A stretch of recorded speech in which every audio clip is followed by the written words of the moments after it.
दोस्तों, पाकिस्तान चीन इक़्तिसादी राहदारी क्या शुरू हुई कि दुनिया भर के ममालिक में इक़्तिसादी मुआशी राहदारियों की दौड़ शुरू हो गई।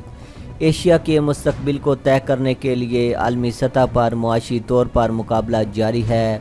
इलाकाई ताकतें सड़कों, रेलवे और पाइपलाइनों की तामीर करके या एक खित्ते को दूसरे खित्ते से जोड़ रही हैं। दोस्तों, पाकिस्तान ने सन 2025 का जो विज़न बनाया यानी मंजिल मकसूद का तयन किया है, उसके 7 सतून हैं। उनकी बुनियाद मुल्क में तब्दीली, सूरत हाल में यकीनी ताबीर और नए मौक़े अपने अंदरूनी वसाइल से हासिल करना। पाकिस्तान के कुदरती वसाइल जिनको ताहाल इस्तेमाल नहीं किया गया है, को इस्तेमाल में लाकर पाकिस्तान को एक अजीम क़ुव्वत बनकर उभरने का तस्वर पेश किया गया है, जिससे वो मुआशी ताकत बन जाएगा।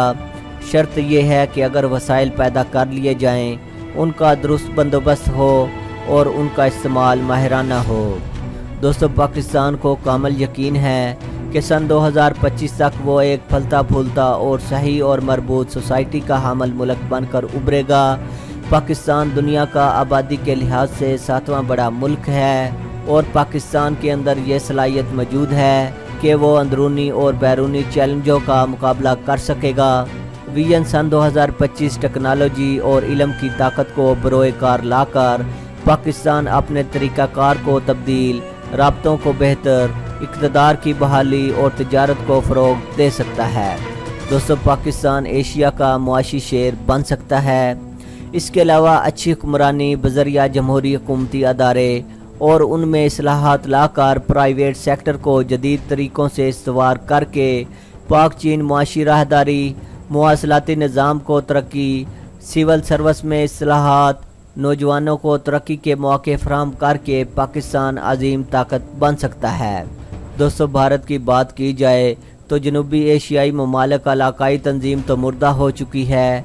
अब मोदी हुकूमत ने इस पर काम शुरू कर दिया है कि पड़ोसी ममालिक के ग्रुपों में इत्तेहाद उनकी मर्ज़ी के मुताबिक असूल पर और इलाकाई मुआशी मकासद के हसूल के लिए जमा करना शुरू करे।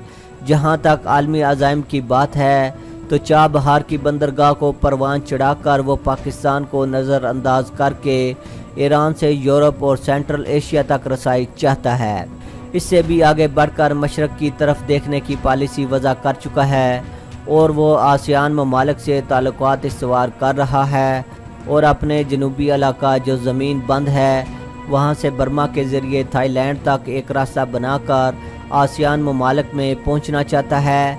दोस्तों, सन 2013 में चीन ने वन बेल्ट वन रोड का तस्वर पेश किया जो यूरो एशियन ममालिक को आपस में मिलाता है। बहरी बुनियादों पर शाहराह रेशम बनाया जो 21वीं सदी का बड़ा कारनामा है। दूसरी ज़मीनी तवील तरीन शाहराह का बनना चीनी सदर जीपंग ओबोर खारजा पॉलिसी का बेहतरीन मंजरनामा पेश करती है। दोस्तों, ये चीन की गैर मामूली सलाहियत और इसके अजीम मकासद का मज़र है। ऐसा लगता है कि मुस्तकबिल में सारे रास्ते बीजिंग की तरफ रवा दवा होंगे। ताहम ओबोर नक्शा ताहाल मुकम्मल नहीं हुआ है, वो अभी तक खुला है। इसमें मज़ीद ममालिक शामिल होंगे तो पेचीदगी के भी बढ़ने के इम्कानात हैं। ये नए और पुराने मंसूबों को मिलाता है और आलमी अर्ज़ी जोग्राफिया के अज़ाइम को गैर यकीनी बनाता है और साथ साथ दुनिया भर में तहज़ीबी ताल्लुकात को भी जोड़ता है। बरसों तक तन्हा रहने के बाद ईरान अपने आप को मशरक़ और मगरब के दरमियान एक पुल का किरदार अदा करने के लिए तैयार कर रहा है। गैर मुल्की सरमायाकारी की बिना पर ईरान हर साल 2000 किलोमीटर की रेलवे लाइन बिछाने के मंसूबे पर काम कर रहा है और 5 बरसों में वो 10,000 किलोमीटर की रेलवे ट्रैक बनाएगा। शुमाली जनूबी राहदारी में मरकज़ी हैसियत बनाने का मंसूबा बनाए बैठा है जो मास्को से मुंबई तक राहदारी फराहम करेगा। ईरान ये चाहता है कि वो राहदारी का महवर बन जाए। वो ये भी चाहता है कि मशरक़ और मगरबी ममालिक को जोड़ दे जिनमें इराक़, अफ़गानिस्तान शामिल हैं। तिजारत और ट्रांसपोर्ट को सेंट्रल एशिया तक बढ़ाने में ईरान ने सेंट्रल एशियाई ममालिक के एक मुआहदा में शमूलियत अख्तियार कर ली है। मशरक़ व मगरब को जोड़ने का जापान का कई अशरों से विज़न रहा कि वो जनूबी मशरक़ी एशिया में सरमायाकारी करता है जहां जापान की सप्लाई का सिलसिला पहले ही कायम है اور خصوصاً سمندر تک اس کی رسائی پہلے سے موجود ہے۔ دوستو، جاپان اپنے فوائد کے دفاع کے لیے ہر ممکن کوشش کر رہا ہے اور اس نے اپنے فنڈز کی مقدار کو بڑھایا ہے تاکہ وہ عالمی پیمانے اور اعلیٰ معیار کی اشیاء کی فراہمی مستقل خطے میں قائم رکھ سکے۔ اس کے علاوہ آسیان ممالک تک اس کی رسائی مضبوطی سے قائم رہے۔ اس کا ماسٹر پلان موجود ہے اور اس کے تحت وہ نئے ممالک اور راہداریوں کو بروئے کار لا کر اپنے خلیج بنگال سے لے کر جنوبی بحر چین تک اپنی راہداری قائم رکھے۔ دوستو، روسی بصیرت نرم اور سخت ہیکل اساسی پر مشتمل ہے۔ اس نے مشرقی معاشی اتحاد، جسے ایسٹرن اکنامک یونین کہتے ہیں، وہ دراصل اس کو مشرق سے جوڑنے کی علاقائی گاڑی ہے اور وہ سمجھتے ہیں کہ یہی چینی ایک سڑک اور ایک پٹی سے مل کر کام کرے گی۔ مشرق کی طرف معاشی اور سفارتی طور پر جھکتے ہوئے اس خطے کو ہی اپنا محور بنا لیا ہے۔ چین کو روس اپنے تیل اور گیس کی ترسیل کر رہا ہے اور کئی پائپ لائنیں تسلسل کے ساتھ تعمیر کر رہا ہے۔ پاک چین دوستی کے فروغ میں دونوں ملکوں کے قائدین نے قابل تعریف کردار ادا کیا ہے۔ وہیں یہ بات بھی تسلیم کرنی پڑے گی کہ دونوں ممالک کے سفارتکاروں کا بھی اس کام کو انجام دینے میں بہت بڑا ہاتھ ہے۔ سچ پوچھئے تو آج کا سی پیک انہی مخلصانہ کاوشوں کا سب سے بڑا اور اہم ترین ثمر ہے، جو ہمارے دشمنوں کی آنکھوں میں کانٹا بن کر بری طرح کھٹک رہا ہے۔ جہاں تک پاکستان کی حکومت اور عوام کا تعلق ہے تو انہیں سی پیک کی اہمیت اور افادیت کا پورا احساس اور اندازہ ہے اور انہیں یقین ہے کہ یہ واقعی گیم چینجر ثابت ہوگا۔ یہی وجہ ہے کہ ماہرین کی غالب اکثریت اس کے حق میں ہے۔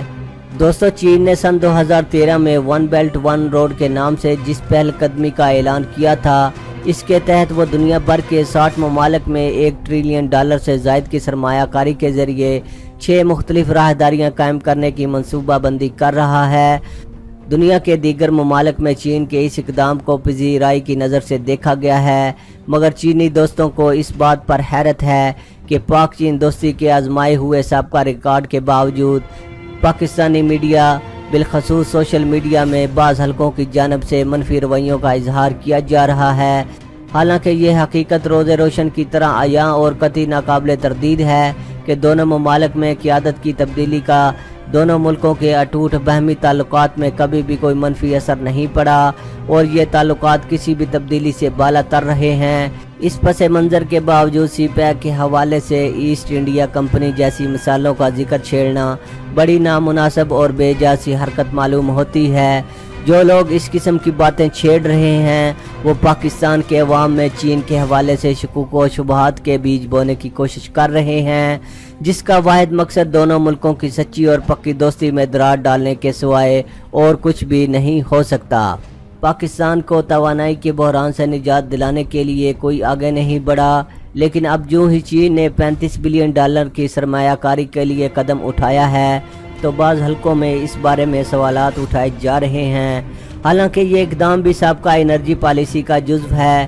اگر پاکستانی وسائل کا یہ استعمال چینیوں کے فائدے کی خاطر ہوتا تو اس طرح کی انگشت نمائی شاید جائز کہی جا سکتی تھی، لیکن ان حالات میں جب کہ اس کا فائدہ صرف اور صرف پاکستان کی صنعتوں اور گھریلو صارفین کو ہی ہوگا، اس قسم کے ناجائز اعتراض کا سر سے کوئی جواز ہی نہیں ہے۔